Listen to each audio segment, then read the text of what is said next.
बोलो सतगुरुदेव की जय। बंदी छोड़ कबीर परमेश्वर जी की जय। बंदी छोड़ गरीबदास जी महाराज जी की जय। स्वामी राम देवानंद जी गुरु महाराज जी की जय।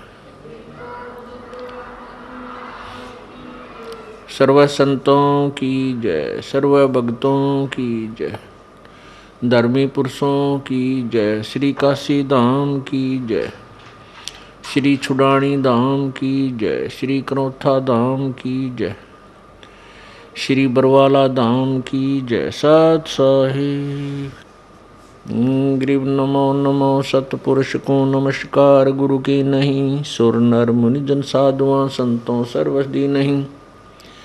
सतगुरु साहेब संत सब डंडो तुम प्रणाम। आगे पीछे मध्य हुए तिनको जा कुर्बान।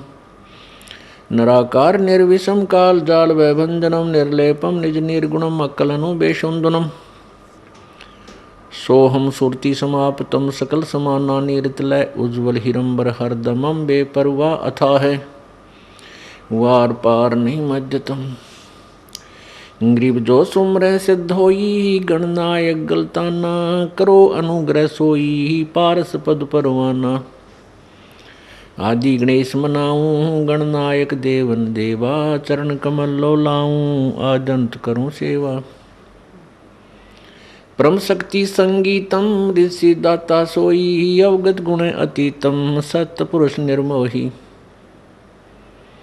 जगदम्बा जगदीशम मंगल रूप मुरारी तन मन अर्पण शीशम भक्ति मुक्ति भंडारी। सुर नर मुनि जन ध्यावे ब्रह्मा विष्णु महेशा शेष समुख गावे पूज्य आदि गणेशा। इंद्र कुबेर सरीखा वरुण धर्म राय ध्यावे समरस जीवन जी का मन इच्छा फल पावे। 33 कोटि अधारा जावे से 88 उतरे भव जल पारा कट है यम की फांसी। 33 कोटि अधारा जावे से 88 उतरे भव जल पारा कट है यम की फांसी। कर जोरूं विनती करूं धरूं चरण पर शीसे। गुरु जी राम देवानंद जी महाराज ने दियो नाम बख्शीश। कोटि कोटि सिजदा करूं कोटि कोटि प्रणाम।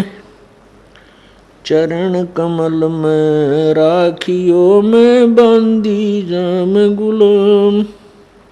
कुत्ता तेरे दरबार का मोतिया मेरा नाम। गले प्रेम की जेवड़ी जाखें तो वहाँ जाऊं मैं। तो करो तो बावड़ू दूर दूर करो तो जाऊं। जो राखो तो ही रहूं जो देवो सो खाऊं। जय इब के सतगुरु मिले सब दुख आखू रोए। चरणों ऊपर शीश धरूं कहूँ जो कहनी हो। कबीर साईं मिलेंगे पूछेंगे कुशलात। आद अंत की सब कहूँ अपने दिल की बात। गुरु जी तुम ना भूलियो चाहे लाख लोग मिल जाएं। हमसे तुमको बहुत है तुमसे हमको नहीं। तुमरे विसारे क्या बने किसकी शरण में जाऊं। शिव बिरंच मुनि नारदा तिनके हृदय न समाऊं। अवगुण किए तो बोध किए करत न मानी हार। बावे बंदा बख्श दियो, बावे गर्दन उतारे। अब गुण मेरे बाप जी, बख्शो गरीब नवाज। जो मैं पूत कपूत हूँ, बहुर पिता को लाजे। मैं अपराधी जन्म का, नक्सिक भरे विकार। तुम दाता दुख भंजना, मेरी करो संवारे। बंदे तू कर बंदगी, जय चावे दीदार। अवसर मानुष जन्म का, भाई मिले न बारंबार। मानुष जन्म पाय कर, नहीं रटे हरि नाम। जैसे कुआ जल बिना, बनवाया किस काम। कबीर नौबत आपनी, 10 दिन लेहो बजाए। ये परपटन ये गली, बहुर न देखो आए। कबीर जिन कै नौबत बाजती, मंगल बंदते बारे। एक हरि के नाम बिना, वो गए जन्म सब हारे। कबीर सातों शब्द जो बाजते, घर घर होते राग। ते मंदिर खाली पड़े, इब बसन लागे काग। कबीर थोड़ा जीवना, मंडे बहुत मंडाण। सब ही उबा पंथ सिर, ये राव रंक सुल्तानी। कबीर एक दिन ऐसा होएगा, सबसे पड़े बिछोए। राजा राणा राव रंक, भाई सावधान क्यों न होवे। कबीर उजड़ खेड़े ठीकरी, गड़गड़ गए कुमार। वो रावण सरीखे चले गए, भाई लंका के सिकदार। कबीर ऊंचा दिसे धौल हरा, मांडी चीती पोल। एक हरि के नाम बिना, ये जम मारेगा रोल। कबीर ऊंचा मंदिर मैड़ियाँ, चूना कली ढुलाए। एक हरि के नाम बिना, भाई जद तद पर ले जावे। परमेश्वर बंदी छोड़ कबीर परमेश्वर जी, हम काल जाल में फंसी हुई भोली आत्माओं को अपने सूक्ष्म वेद द्वारा, अपनी उस सच्चिदानंद घन ब्रह्म की वाणी द्वारा हमें सावधान कर रहे हैं, हमें यथार्थता की तरफ ले जाना चाहते हैं कि हे भोली आत्माओं, आप जिस लोक में रह रहे हो ये तो तेरा लोक नहीं है, ये तेरा रहने का स्थान नहीं है, तेरा मूल ठिकाना नहीं है। जिस वस्तु को तुम अपनी मान बैठे हो ये आपकी नहीं है। ये पूरी पृथ्वी ऐसी समझो जैसा एक रेस्टोरेंट होता है। आप यहाँ कुछ समय के लिए आए हो, आपको कोई मकान घर झोंपड़ी जो बनाया है ये यहीं रह जाएगा जब तक आप यहाँ रहने का किराया भर कर आए हो भगवान के दरबार में, उतने समय तक आप यहाँ रह सकते हो। उसके बाद जिस दिन भी आपका वो रेंट खत्म हो जाएगा, आपकी वो पुण्य कमाई आपका जो जीवन श्वास समाप्त हो जाएंगे, उसके बाद आप एक पल भी यहाँ नहीं रह सकोगे।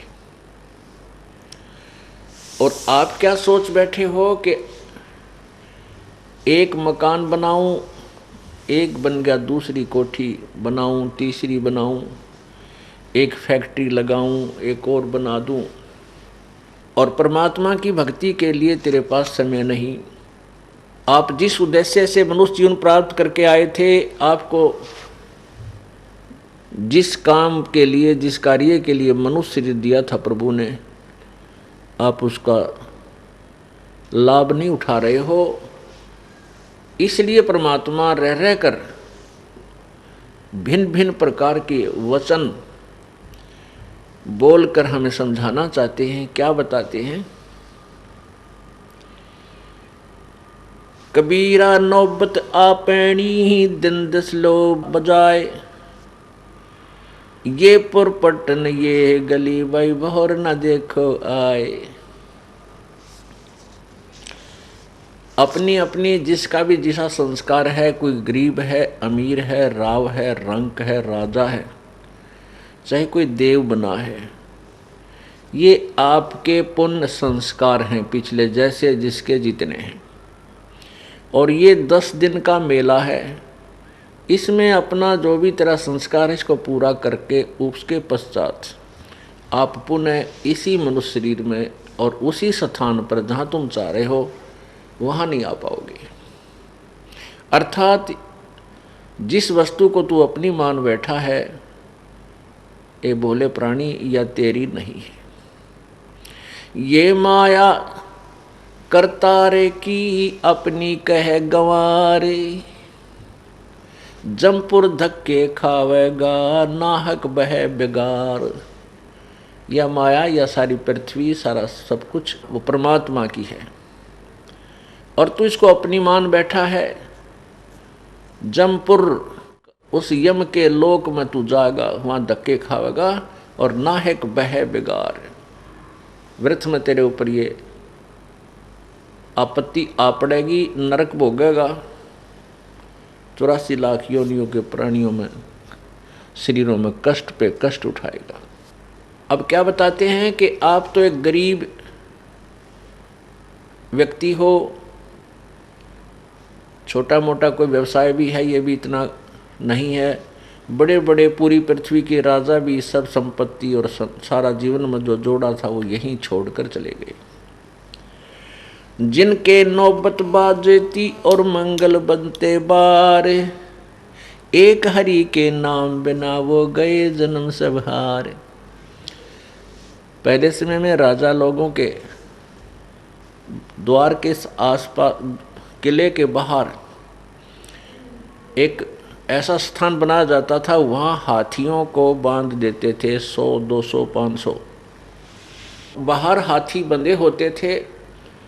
उनसे राजा की शक्ति का प्रदर्शन होता था कि ये राजा कितना शक्तिशाली है, जो 500 हाथियों को रखे हुए है, 500 हाथियों को पाल रहा है।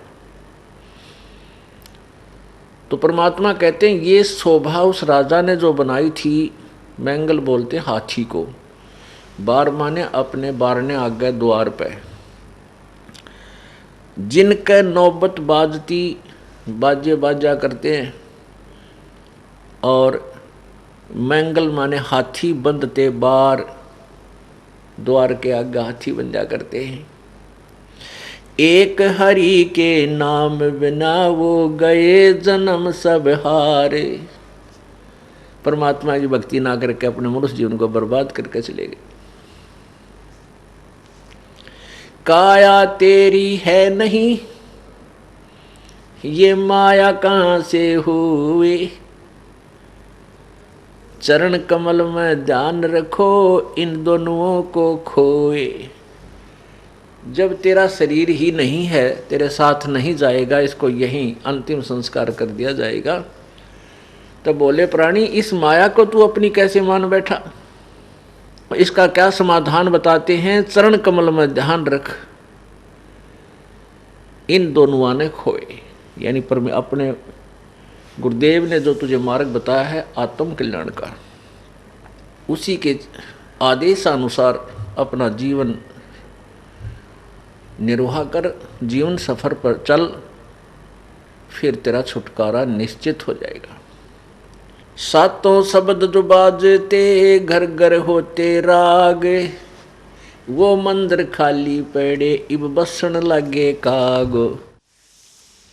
उन राजाओं के महलों में जहाँ पर बड़े मनोरंजन के कार्य हुआ करते थे, और आज वो मंदिर, वो महल खाली पड़े हैं, उनमें काग बोल रहे हैं। आपने देखा होगा जगह जगह गांव में, कुछ गांव में ऐसा है, कुछ नवाबों की पुरानी हवेलियां, महल खंडर हुए पड़े हैं। लाल किला जिसको बनाने में पांडवों ने कितना मेहनत किया था, वो कहाँ गए पांडव, और वो किला यहीं पड़ा है। कबीरा थोड़ा जीवना ये मांडे बहुत मंडान, सभी उबा पंथ सरिये राव रंग सुल्तान। परमेश्वर कहते हैं कि जीवन तो तेरा सीमित है, कोई 10 वर्ष जीवा है, कोई 20 वर्ष, कोई 50 वर्ष, कोई 5 वर्ष, कोई 60 वर्ष, कोई मैक्सिमम 100 वर्ष ला ले। आज जो बुजुर्ग माई और भाई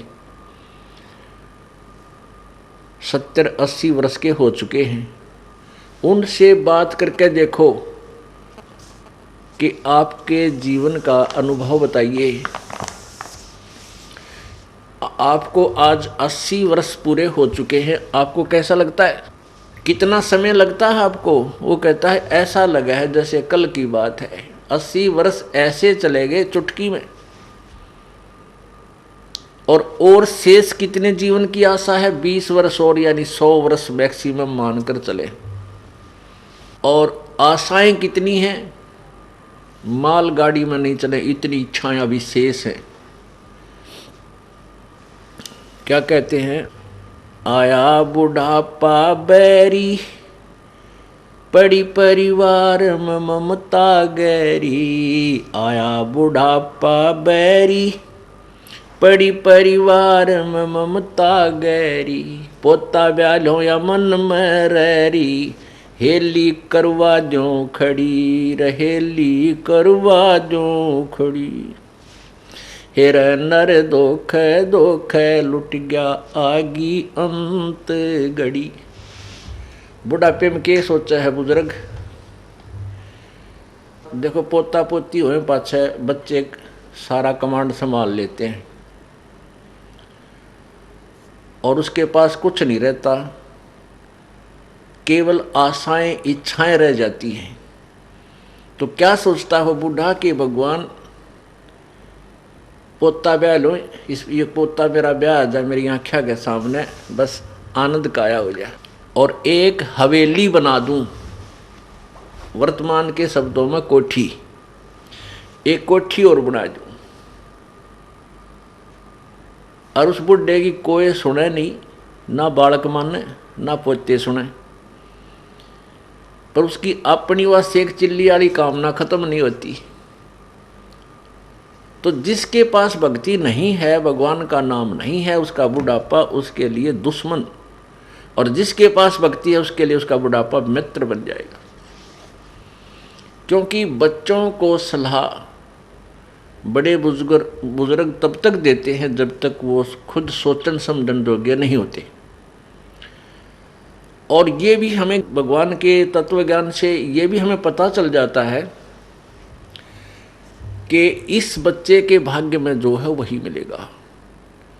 ना तेरे चीचू करने तक वो कंपत्ति होगा और ना ही किसी और तरीके से। हाँ, तरीका एक है कि ये बच्चा तेरे वाला यदि भगवान से जुड़ जावे तो परमात्मा फिर इसकी आपत्तियों को हल्का करने लग जाएगा। ऐसा हो जाता है तो उसका तो बुढ़ापा कति स्वर्ग बन गया। ऐसा नहीं भी होता है, बच्चे नहीं भी मानते हैं, तो इस ज्ञान को आधार बना ले, अपनी भक्ति में बाधा नहीं आने दे। बच्चे युवा हो जाते हैं और बाल बच्चेदार हो जाते हैं तो वो बालक नहीं रहते, वो बहुत सोच समझ के कदम उठाते हैं। लेकिन बुजुर्ग ने सोचा है बूढ़ा कि ये नाश करेगा, बस युवा यहाँ काम बिगाड़ेगा, मेरी मानता नहीं। अपने समय में जैसे बचपन था हमारे, जब उस समय कुछ और माहौल था, और तरह की व्यवसाय था। अब इस उम्र में हम 59-60 साल के हो गए, 58 वर्ष के, अब कितना परिवर्तन हो गया। अब हम बच्चों को उस अपने पुराने हिसाब से सेट करा तो कैसे होंगे? हमारी सोच तो 50 वर्ष पुरानी है। तो इस दृष्टिकोण से आधी लड़ाई हम आप बना लें बुढ़ले। तो इनको चाहिए जिनको नाम ले लिया, अग बेटा भगवान ने याद रखो और नेक नीति तक काम करो, परमात्मा बरकत जरूर देता है आपके किए कर्म का। और कोई हानि भी होती है तो ज़्यादा होनी हो वह कम टलेगी, ये नियम है ईश्वर का, और नहीं तो हानि नहीं होगी। तो इस तरह विचार करके अपनी भक्ति करता रहे। बच्चे कोई सलाह मांगे तो जिसी बुद्धि काम करे दे दे, बेटा मेरी तो इतनी बुद्धि काम करे है, और आप बुद्धिमान हो और भी किसी आपके साथी सहयोगी से सलाह करके इस काम को कर लीजिए। होना है फिर परमात्मा के अधीन, क्योंकि हम उस मालिक के कंट्रोल में हो गए। अब हमें आउट ऑफ लाइन नहीं जाने देगा परमात्मा। जब हम उसकी शरण में हैं, उसके उपदेश ले लिया है, उसके नियमों का पालन कर रहे हैं, तो वो परमेश्वर हमें बिल्कुल ठीक लाइन पर चलाएगा, बाहर नहीं जाने देगा। इसलिए बूढ़ा बुजुर्ग जो है अपने उस बुढ़ापे को फिर बहुत आसानी से पूरा कर जाएगा। नहीं तो ये शत्रु है, आया बुढ़ापा बैरी। जितना वृद्ध होता जाएगा, क्योंकि 2 बेटे 2 बेटी, फिर उनका 2-2 3-3 संतान है। अब पोते के गड़बड़ होगी तो बूढ़ा दुखी, पोती का होगी तो बूढ़ा दुखी, बेटी का होगी तो बूढ़ा बुजुर्ग बुढ़िया दुखी हैं। तो कितनी कहाँ तक की आपत्तियाँ आने के लिए रास्ते खुल गए। और भगवान की भक्ति में जुट जा खूब डट के, और फिर ये भी होगा कि राम नाम पर जुट गए तो निश्चिंत हो गए। जो नाम पर नहीं लगे हैं तो संतोष हो जाएगा, भाई अपना कर्म मिलेगा बच्चे को, थोड़ा दुख होगा घना नहीं होगा। तो इस प्रकार हम अपने इस जीवन को सफल करेंगे। तो यहाँ क्या बताना चाहते हैं कि कबीर परमेश्वर जी कहते हैं, कबीर जीना थोड़ा जीवन तो थोड़ा और बांडे बहुत मंडाण। पता नहीं कितनी इच्छाएं पाड़ ली। और सब ही उबा पंथ सरिये राव रंक सुल्तान। कहते सब मुसाफिर हैं, ये चाहे राजा है चाहे गरीब है चाहे अमीर है, सभी ने यहाँ से चलना है। ये चलो चलो हो रही है भाई, ये सभी कूच करते जा रहे हैं। जिसका जहाँ भी रेलवे स्टेशन आ जाता वहीं उतर जाता वो। एक दिन ऐसा होवेगा सबसे पड़े बिछो। एक दिन ऐसा आएगा कि तू अपने परिवार से बिछुड़ जाएगा, इनके साथ नहीं रह पाएगा। इससे भी अपना हिसाब लगा ले, ये तेरा नहीं है। लेकिन इसका अर्थ ये नहीं है कि इनसे कोई नफरत करे। हम एक ट्रेन में बैठे हैं, एक बोगी में नारे नारे, प्रत्येक कंपार्टमेंट में। तो वो हमारे साथ बैठे हुए जो यात्री हैं, उन यात्रियों से हमारा कैसा व्यवहार होता है? अच्छा व्यवहार होता है, बात भी करते हैं, चर्चा भी चलते हैं, कोई मदद होती है वो भी हम करते हैं। कोई बुजुर्ग बीमार है उसके लिए गाड़ी रोकी है, कोई जूस ला देते हैं, कोई फल मंगाता फल ला कर देते हैं, प्यार से रखते। और अपना अपना स्टेशन आता है, उतर के चले जाते हैं। बस इतना ही उनके साथ हमारा लगाव होता, उसके आगे नहीं होता। ऐसे ही हमें ये समझना चाहिए, जीवन रूपी गाड़ी में हम एक परिवार रूपी कंपार्टमेंट में बैठे हैं। तो हमारा फर्ज बना है, जब तक हमारा स्टेशन ना आता ना उतरे, इतने प्रत्येक की मदद करें जो जिसके योग्य है, जिसकी आवश्यकता है, और प्यार से रहें। बिल्कुल कोई झगड़ा नहीं, अपना एडजस्टमेंट करके चलें। तो एक जीवन रूपी गाड़ी के इस कंपार्टमेंट में बैठे हैं, तो ये सफ़र अच्छी तरह तय हो जाएगा। और उस कंपार्टमेंट में बैठे आपस में झगड़ा करें, लड़ पड़े, तो 2 घंटे मुश्किल हो जा पार उस सफ़र के, जीवन दूभर हो जा। तो इसको हमने इस तरह सोच के अपने इस जीवन रूपी सफ़र को सुखमय बनाना है। कबीर एक दिन ऐसा होवेगा सबसे पड़े बिछो, राजा राणा राव रंक सावधान क्यों ना हो। उजड़ खेड़े ठीकरी ये घड़गड़ गए कुमार, वो रावण सरीखे चले गए भाई लंका के सरदार। आप देखते हो कहीं कहीं पर गांव के गांव पुराने समय के हिसाब से वो उजड़ हो गए, वो गिर के नष्ट हो गए और वहाँ ऊंचे ऊंचे टीले बन गए हैं और उनमें टूटे फूटे जो है ना पुराने मिट्टी के बर्तनों के वो ठीकरी पड़ी है, टुकड़े पड़े। तो परमात्मा याद दिलाते हैं वो भी तुम्हारे तरह इन कोठी बनाए बैठे थे यहाँ पर, और आज उनका क्या हाल हो रहा है, वो मकान ना वो सब कुछ नष्ट हो गया। तो ये तो अस्थाई सटे है आपका, यहाँ पर टेम्परेरी सटे है, अस्थाई आपका जो है ना पड़ाव है। और हमने अपने निज घर की तरफ प्रस्थान किया हुआ है। किन्होंने? जिनको मनुष्य जीवन मिल गया और साथ में ये यथार्थ मार्ग मिल गया, रास्ता मिल गया अपने घर का। तो उन्होंने अपना उद्देश्य यही रखना है कि हमने अपने घर जाना है। अस्थाई जहाँ भी हमने रुकना पड़ जाता है रात्रि में किसी शहर में, कोई धर्मशाला में, तो वो धर्मशाला ही होती है। तो ये हमारी एक धर्मशाला है। जैसे इस जीवन की धर्मशाला हमें ये क्षेत्र मिल गया, अपना ये घर है। लेकिन उद्देश्य क्या है कि हम घर जा रहे हैं, अपने सतलोक जाएंगे।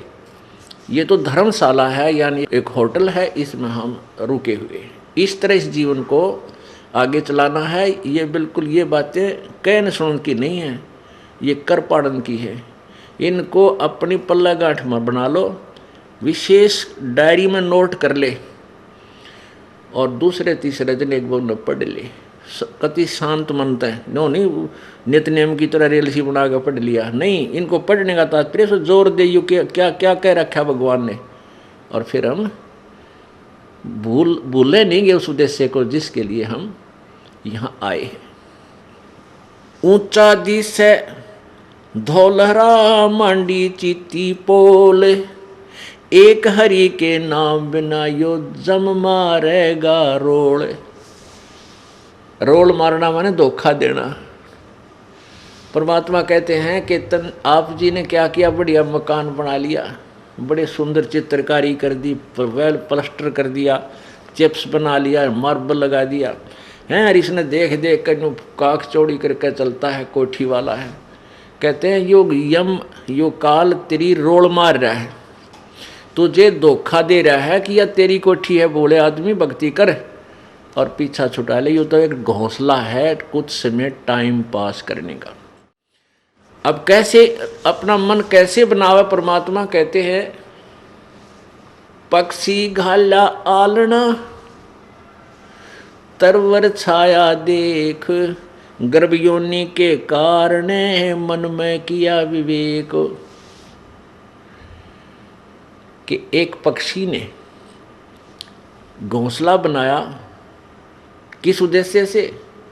कि उसमें बच्चे पैदा करूँगा, और जब वो बच्चे पैदा हो गए, अंडे हो गए, फिर वो बच्चे बन गए, घोंसला कीता है वो आप सैर सपट्टे में। तो ये मकान क्या है? ये तो एक घोंसला है अपने इस भक्ति रूपी बच्चों को अपना पूरा करके यहाँ से चलेंगे।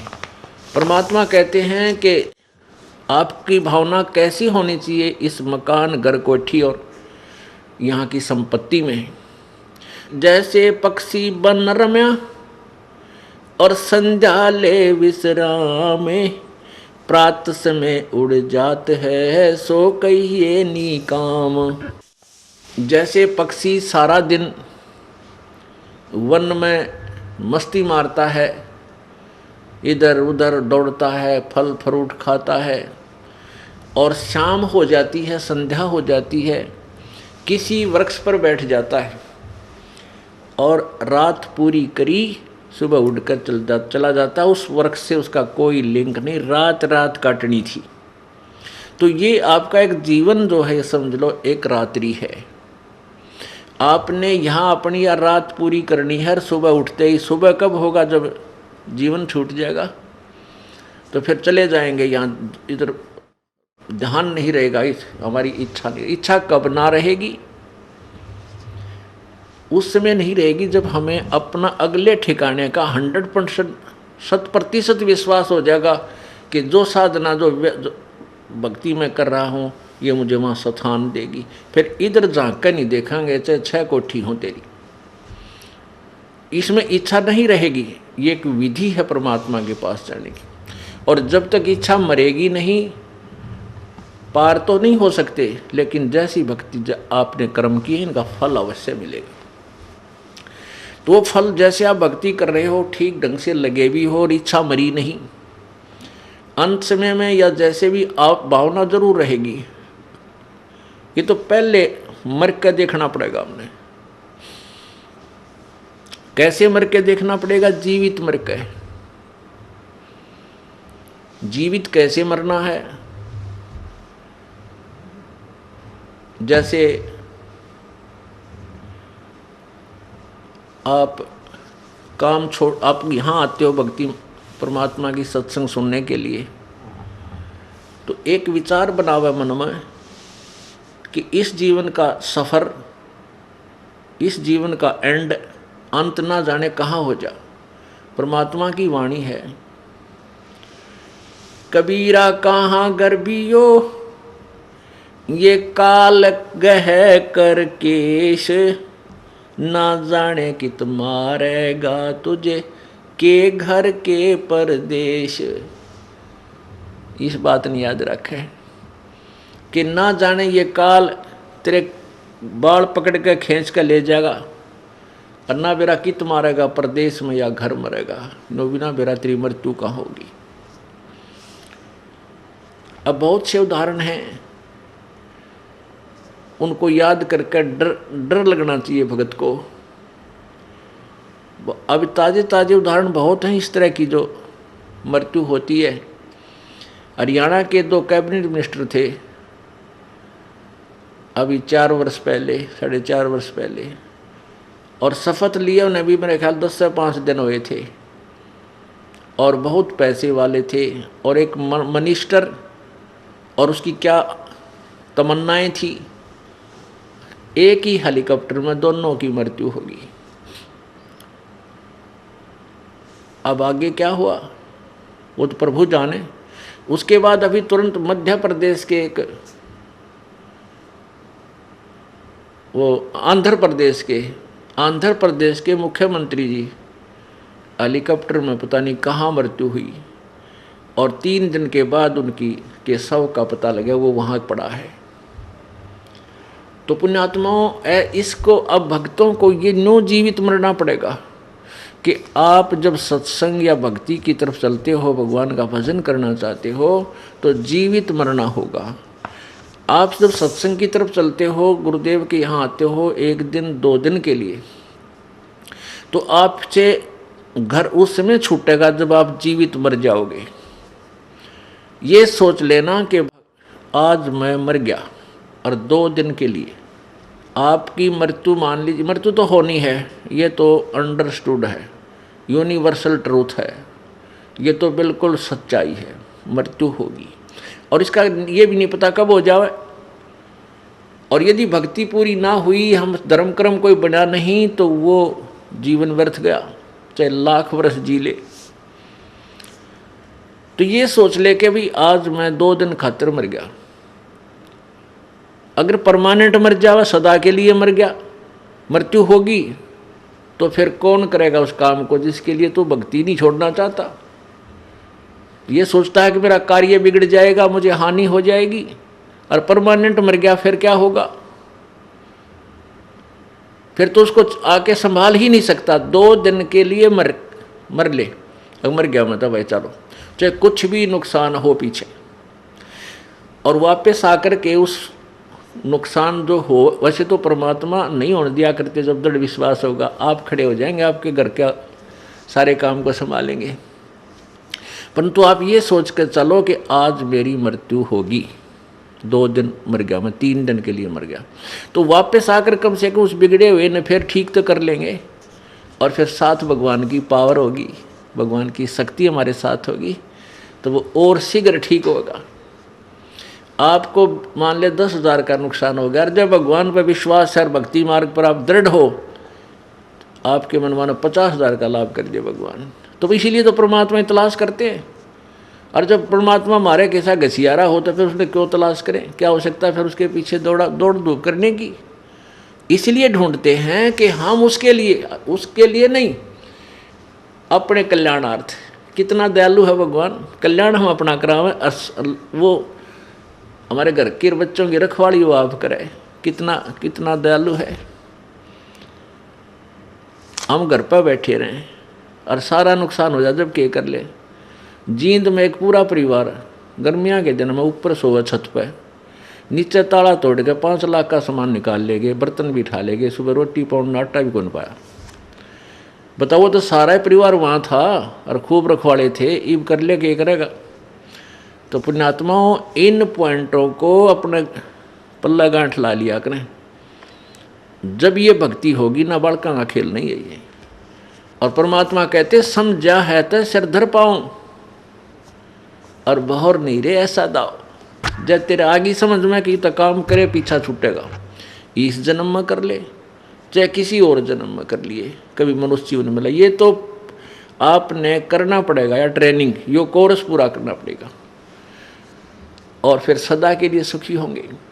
अपना एक सतलोक स्थान है, वो शाश्वतम स्थानम।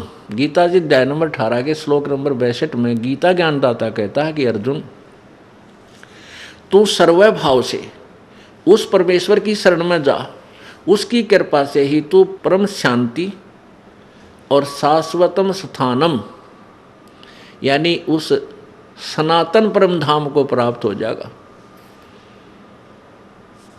गीता जी अध्याय नंबर 15 के श्लोक 4 में कहा कि जब तुझे तत्व ज्ञान मिल जावे, उस तत्व ज्ञान रूपी शस्त्र के द्वारा इस अज्ञान रूप अंधकार को काट के अच्छी तरह इस ज्ञान को समझकर उसके पश्चात उस परम पद परमेश्वर की, उस परमेश्वर के उस परम पद की खोज करनी चाहिए, जहां जाने के बाद ये साधक फिर लौट कर संसार में कभी नहीं आते और जिस परमेश्वर ने सारे ब्रह्मांडों की रचना की है। और गीता ज्ञानदाता कहता है कि मैं भी उसी की शरण हूं, वो वही पूजा के योग्य है। और अपने विषय में गीता ज्ञानदाता 4 अध्याय के 5वें श्लोक में कहता है कि अर्जुन, तेरे और मेरे बहुत जन्म हो चुके हैं, तू नहीं जानता, मैं जानता हूं। गीता अध्याय नंबर 2 के श्लोक 12 में कहा कि अर्जुन, ये मत समझ कि ये राजा लोग तू और हम अभी वर्तमान में हैं, अब हम पहले भी जो जन्मे थे और आगे भी होंगे। इससे सिद्ध है कि गीता ज्ञानदाता वो स्वयं भी नाशवान है, जन्म मृत्यु होती है।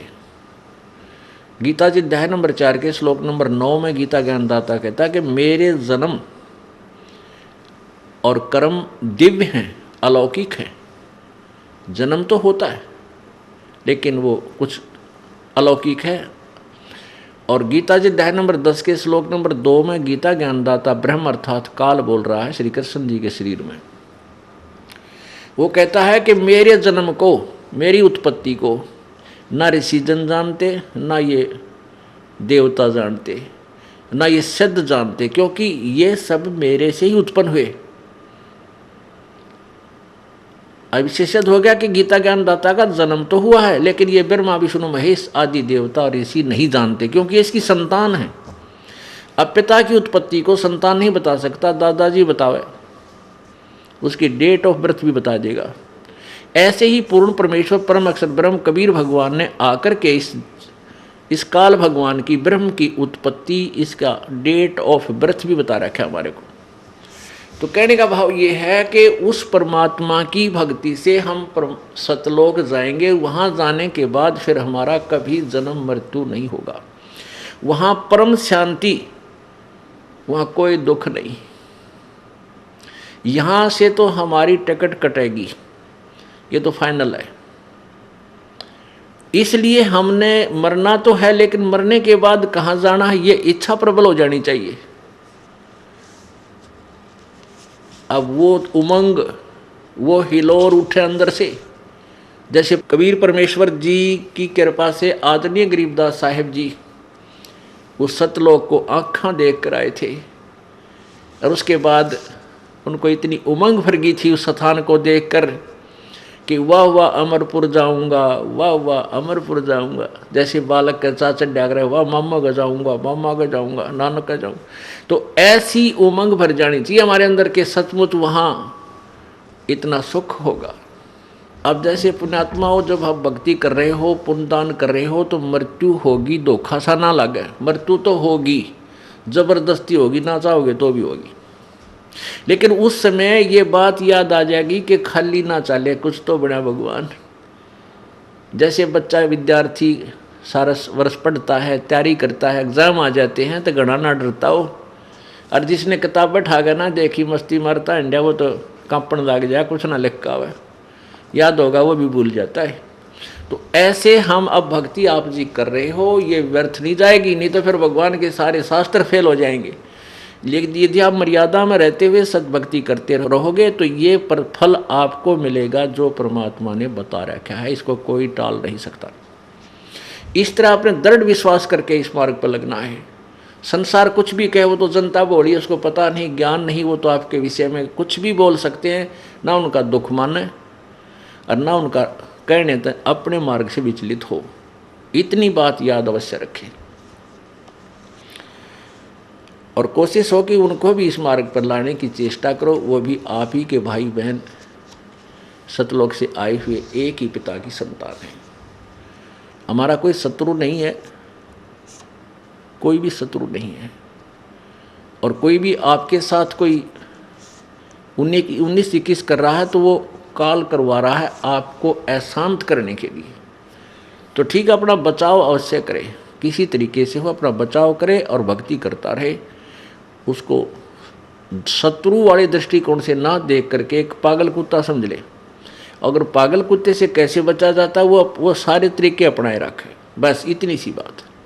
अब क्या बताते हैं, ऊंचा दिसे धौलरा ये मांडी चीती पोले, एक हरि के नाम बिना यो जम मारेगा रोल। यो काल रोल मार रहा तुम्हारी, तुमने बहका रहा है, मूर्ख बना रहा है, तुम्हारे साथ धोखा कर रहा है। ये बढ़िया बढ़िया कोठी तेरी, ये बेटी तेरी, या कार तेरी, नहीं, तेरा तो अपना शरीर भी नहीं है। हाँ ठीक है, जिन बच्चों का आपके साथ संयोग है, इनको एक धनी के बच्चे जानकर, एक मालिक के बच्चे जानकर इनकी परवरिश कर, इनकी सेवा कर, जो तेरे योग्य है, जो तुझे सौंपी गई है। वो किस दृष्टिकोण से करे बच्चों, अपने बच्चों का पालन? जैसे एक नौकरानी, इस दास ने देखा जब ये नाम उपदेश मिला, ये ज्ञान प्रभु का मिला, उसके बाद आंखें चार हो जाती है इंसान के। तो हर एक प्रक्रिया देखा करता था कि जहाँ हमारा ऑफिस था उससे एक कोठी छोड़कर दूसरी में एक बहुत बड़ा अच्छा सेठ रहता था, कोई फैक्ट्री का मालिक। उसकी एक लड़की थी 7-8 वर्ष की, और उस बच्ची का जो स्कूल था वहाँ से ज़्यादा यानी 5-10 किले दूर होगा, 2000 फुट की दूरी पे। तो एक नौकरानी रखी हुई थी स्पेशल उसी लड़की के लिए। वो उसको खाना बनाती थी, उसकी इच्छा अनुसार जो भी वो चाहती थी वो खिलाती पिलाती थी, नहवाती धोवाती थी, और उसको कपड़े पहनाकर स्कूल की ड्रेस, और उसको वहाँ छोड़ कर आती थी और छुट्टी होते ही लेकर आती थी। गर्मियों के दिनों में वो क्या करती थी, वो नौकरानी एक छोटी सी छतरी लेकर के उस बेटी पर, उस बच्ची पर तो छाया रखती थी और स्वयं धूप में चलती थी, क्योंकि उसके मालिक की बेटी है वो।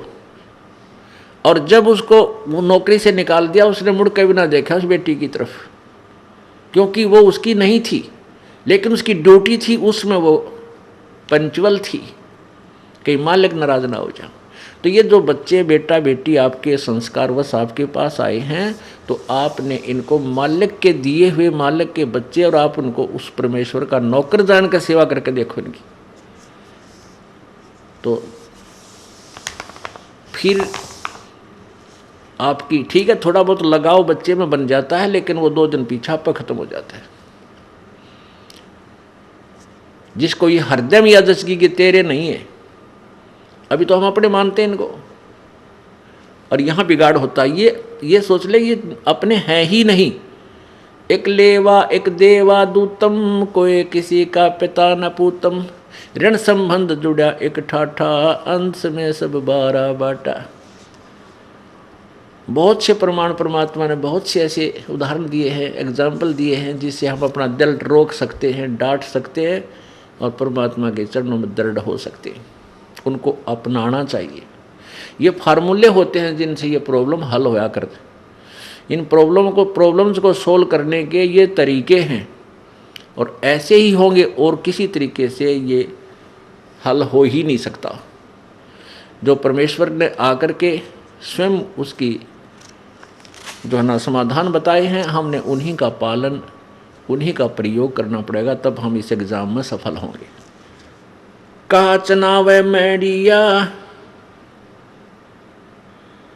चूना माटी लाए और मी चुनेगी पापनी ही दौड़ के लेगी आए। क्या बताते हैं परमात्मा कि कहा चुनाव है मैडियाँ, मैडी बड़ी बड़ी कोठियाँ, और कहते हैं चूना माटी लाए। पहले चूने को, आजकल तो सीमेंटेड बहुत अच्छी मानी जाती है, उसमें चूना, जो चूना प्रयोग करता था वो बहुत बड़ा सेठ होता था, नहीं तो मिट्टी की चढ़ाई करते थे, मिट्टी कच्ची ईंटों से अपने मकान बनाया करते थे गांव वाले। तो बहुत बड़े सेठ को परमात्मा कह रहे हैं कि कहा चुनाव मैडियाँ, बड़े बड़े महल और चूना माटी लाए, और मौत चुनेगी पापनी, मौत तुझे चुनेगी, एक दिन आके चुग लेगी और दौड़ के लेगी आए। ये मैडी तेरी बढ़ती बढ़ती रह जाएंगी। रोहतक के अंदर एक बहुत बड़ा सेठ था, उसने एक मार्केट बनानी चाहिए। मार्केट, उसका अपना पुराना सा कुछ स्थान था, उसको फोड़ फाड़ के एक मार्केट बनानी शुरू की। जैसे वहाँ काफ़ी मार्केट बन जाती, ऊपर नीचे उसमें दुकानें निकालने लगा। और उसकी कितनी तमन्नाएं थी। कहते वहाँ वो अधिक बनी थी और शाम के समय उन मजदूरों को उनकी मजदूरी का हिसाब करके, और स्वयं वह टूटी चल रही थी, गर्मियाँ के दिन थे, उसके नीचे बैठ कर नहाने लग गया। अब स्नान करते करते हार्ट अटैक हो गया और वहीं पर नहीं हो गया। तो परमात्मा कहते हैं अरे तेरा गजब हुई। ठीक है, वो तो दिन आना था, पर जो कुछ और भी करने के लिए संदेश दिया मालिक ने 100 बार, वो क्यों नहीं किया। अब वो ना वह कोई वो कोई और प्रयोग करेगा, उसका तो काम नहीं आई। ठीक है, भक्ति भी करता रहता और वो जो भी काम था उसको भी साथ लगा रहता, दोनों काम करता। वो कब करता जब पूर्ण संत की, देखो अधूरे संत, नकली संतों से भी लाभ नहीं होता और गलत साधना से भी जीव सफल नहीं हो सकता, जीवन सफल नहीं हो सकता, ना भक्ति सफल हो सकती। तो पुण्यात्माओं, भक्ति मार्ग के अंदर वर्तमान में पूरा विश्व बिल्कुल बालक जैसा है, चाहे वो संत कलाम हैं, चाहे मैं ऋषि की पदवी पा रहे हैं बोली आत्माओं में, और चाहे वो मंडलेश्वर कहलाते हैं, जगत गुरु की पदवी आप पर लिखवा रहे हैं। किसी को भी ABC कह भी नहीं पता भक्ति मार्ग का। इस बात को सुनकर प्रत्येक आदमी जो प्रथम बार सुनता है इस दास के इन वचनों को, वो मन में बहुत से दोष पैदा कर लेता है। वो सोचता है कि ये अपने आप को पता नहीं क्या समझता है, बड़ा अभिमानी है, अपने आप को रामपाल पता नहीं क्या बनाए बैठा है। नहीं, इस दास का ना तो यो कोई खानदानी प्रोफेशन था, अग भाई हमारे दादे परदादे इसे काम पर लग रहे थे। नहीं, एक किसान परिवार में जन्म था इस दास का, और 2 रोटी परमात्मा ने बढ़िया दे रखी थी, जूनियर इंजीनियर की नौकरी थी। परमात्मा ने ना जाने किस प्रकार अनहोनी की है, या इस दास को वो खजाना दे दिया जिसकी पूरे विश्व को आवश्यकता है।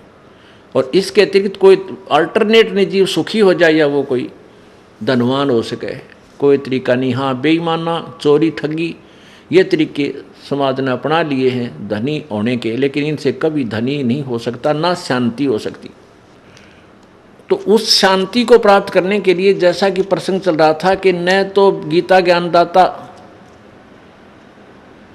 स्थायी है, न उसकी जीवन मृत्यु समाप्त हुई है, और न ब्रह्मा विष्णु महेश और अन्य देवता, क्योंकि ये उसी के अंतर्गत हैं। उनको भी नहीं ज्ञान है यथार्थ भक्ति मार्ग का, इसलिए वो भी शाश्वत स्थान को प्राप्त नहीं कर सकते। और इस दास को ज्ञान हुआ उस परम अक्षर ब्रह्म का, पूर्ण परमात्मा की भक्ति का, इस दास के बताए हुए मार्ग से वो परमात्मा प्राप्ति हो सकती है, और कोई तरीका नहीं इस विश्व में नहीं है। इसको चाहे अभिमान सोच लो या कति यथार्थ और सच्चाई मान लेना। हाँ, ये कुछ दिन के बाद आप फिर बाद में पश्चाताप किया करोगे कि सचमुच वो सत्य कहा करते थे। अब एक थोड़ी सी झलक आपको दिखाएंगे कि ब्रह्मा विष्णु महेश और देवताओं को कितना ज्ञान था, ऋषि और महर्षि को कितना ज्ञान था, और उनको उनका ज्ञान ऐसा है तो उनको समाधान, वो शाश्वत स्थान उनको मिला कैसे होगा, नहीं मिला होगा, इसलिए वो काल के जाल में रहे हैं और हैं। उसके लिए आपको एक छोटा सा प्रमाण देते हैं, श्री देवी भागवत महापुराण क्लियर कर देगी। पुण्यात्माओं, प्रत्येक बार प्रत्येक सत्संग में 10, 20, 50, 100 भक्त ऐसे होते हैं जो प्रथम या दूसरी या तीसरी या चौथी बार आए हैं, और उनको ये प्रकरण रह रह कर सुना जाना अति आवश्यक है कि ताकि उनको ये कंसेप्ट क्लियर हो जा कि वे ब्रह्मा विष्णु महेश को ज्ञान नहीं था। हाँ, बिल्कुल नहीं था। भक्ति मार्ग का उनको कोई ज्ञान नहीं है, था कि है भी नहीं अभी तक। अब उनका ब्रह्मा विष्णु महेश जी की हमने कहाँ से महिमाएं सुनी? पुराणों से, और उन्हीं पुराणों से ही किसी ने हमें सुना के मैं पुराणों से बता रहा हूँ। अजरो अमर हैं, सर्वेश्वर हैं, महेश्वर हैं, मृत्युंजय हैं, कोई माता पिता नहीं ब्रह्मा विष्णु महेश जी की। और आज उन्हीं पुराणों में हम आंखों पढ़ रहे हैं, उनमें लिखा है कि ये तो नासवान हैं, इनके माता पिता हैं, इनकी जन्म मृत्यु होती है, और इनको भक्ति मार्ग का कोई ज्ञान नहीं था। ऋषि में ऋषियों और इन जगत गुरुओं को कहाँ से होगा जो उन्हीं की पूजा कर रहे हैं? ये अंडरस्टूड है, अपने आप समझा जा सकता है। उसके लिए देखिएगा श्रीमद् देवी भागवत। पहले तो ये देखिए कि ब्रह्मा विष्णु महेश अजर अमर हैं या नासवान हैं, ये दिखाते हैं श्रीमद् देवी भागवत। ये देखिएगा श्रीमद् देवी भागवत,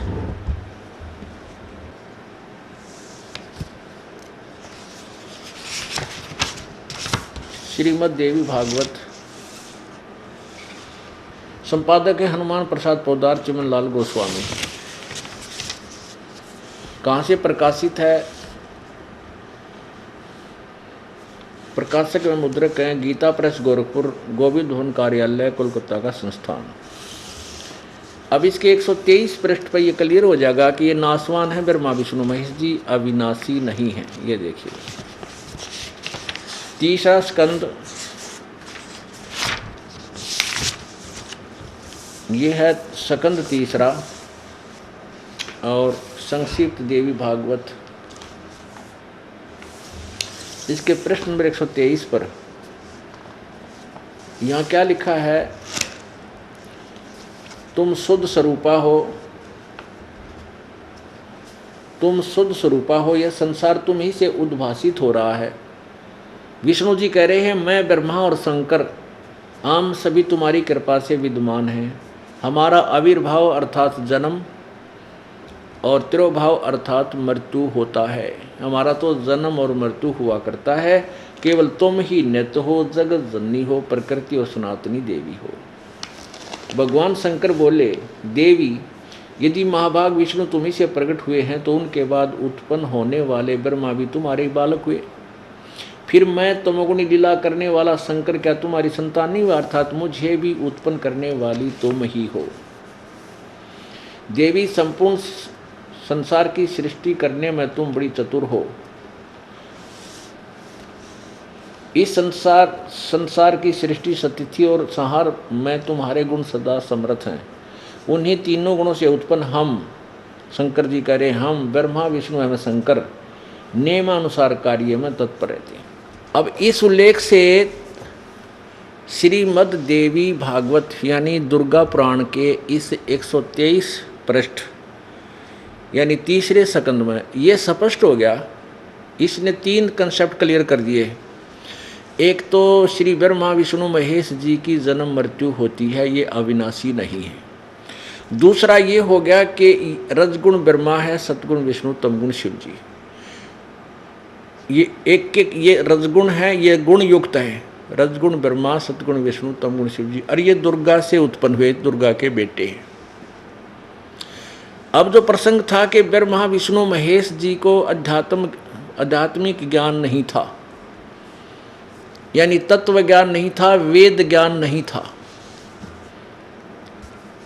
इसका प्रमाण आपको दिखाते। और न ही इन ऋषियों, महर्षियों और ब्राह्मणों को था, सतयुग में ही नहीं था, तो अब कलयुगी ऋषि महर्षि जगत गुरुओं को कहाँ से ज्ञान होगा, ये देवी पुराण स्पष्ट कर देगी। ये देखिएगा श्री देवी पुराण, ये वही श्रीमद् देवी भागवत है, यानी दुर्गा पुराण, गीता प्रेस गोरखपुर से प्रकाशित है।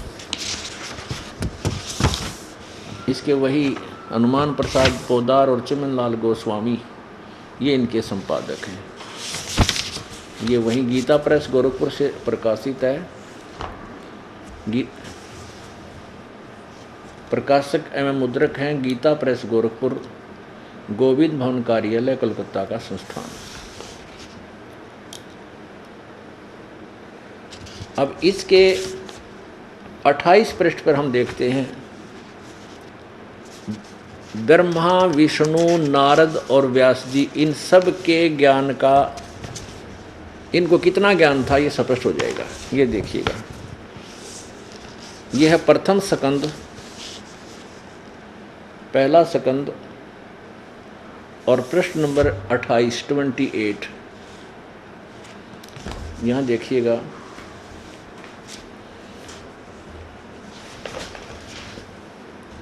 नारद जी ने कहा, महाभाग व्यास जी, तुम इस विषय में जो पूछ रहे हो, ठीक यही प्रश्न मेरे पिताजी ने भगवान श्री हरि से किया था, यानी विष्णु जी से। देवाधिदेव भगवान जगत के स्वामी हैं, लक्ष्मी जी उनकी सेवा में उपस्थित रहती हैं, दिव्य कौस्तुमणि उनकी शोभा बढ़ाती है, वे शंख चक्र गदा लिए रहते हैं, पीताम्बर धारण करते हैं, 4 भुजाएं हैं, वक्षस्थल पर श्री वत्स का चिन्ह चमकता रहता है, वे चराचर जगत के आश्रय दाता हैं।